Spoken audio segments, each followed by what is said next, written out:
Then notice verse 15. Actually, let's look at verse 15. It says, "And another angel came out of the temple, crying with a loud voice to him who sat on the cloud, 'Thrust in your sickle and reap, for the time has come for you to reap.'" And as we've already noticed, the reaping or the separation takes place before the second coming of Jesus. Because when Jesus comes, He comes to reward His people. So before that, He must have determined in a heavenly judgment who His people are. And so this angel says to the one who is seated on the cloud, "Thrust in your sickle and reap, for the time has come for you to reap." And now listen to this.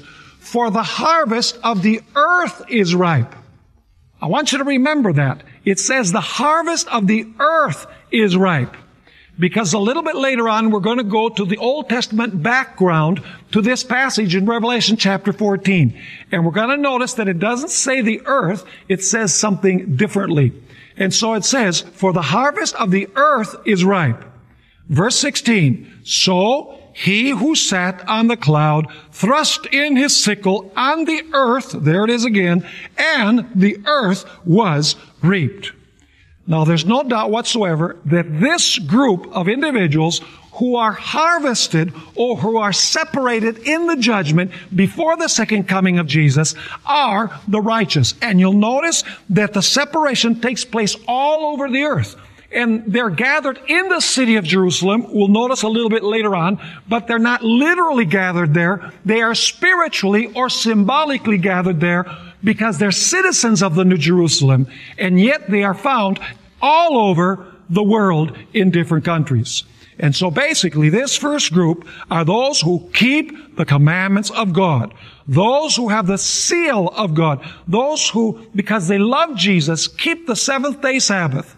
And these are the ones who actually will be on God's side in this final conflict or this final controversy.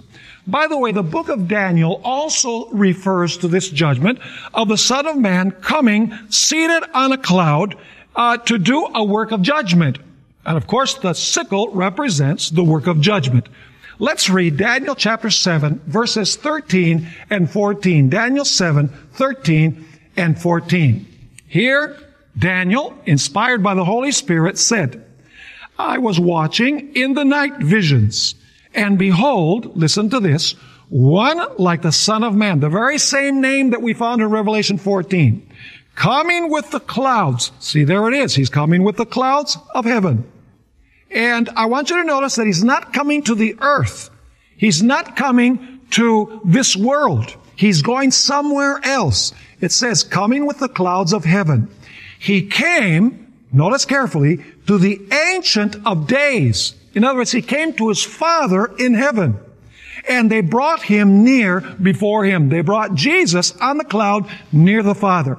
I want you to notice that He goes there for a work of separation, to establish who the members of His kingdom are. Because it says in verse 14, "Then to Him," that is to Jesus, "was given dominion and glory and a kingdom, that all peoples, nations, and languages should serve Him. His dominion is an everlasting dominion which shall not pass away, and His kingdom the one which shall not be destroyed." And if you read a little bit later on in Daniel chapter 7, it says that when Jesus takes over the kingdom, it says the saints took over the kingdom when Jesus came. The time came when the saints received the kingdom.